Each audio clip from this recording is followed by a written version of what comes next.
हमार धरती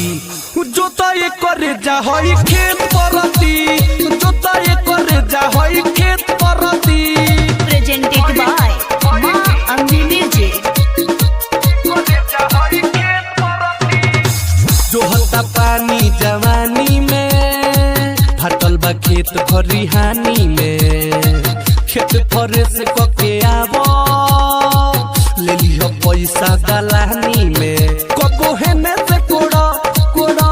कोड़ा चारू बगल से झोरा झोरा झोरा कबो हेने से कोड़ा चारू बगल से झोरा असो फसल लगे जाओ भरती जोताई करे जा होई खेत परती जोताई करे जा होई खेत परती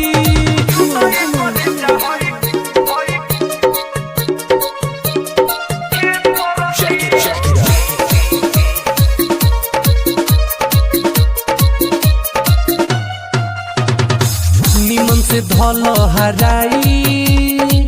अबे ये राजा बोआई बावे जमीन हमार पातो बढ़िया से धरो नया तो सुन राहुल गो बात बात सैलेश मिलो रहे रात रात रात सुन राहुल गो बात सैलेश मिलो रहे रात हुई अमित से मोर बढ़ती जोताई करे जा होई खेत परती जोताई करे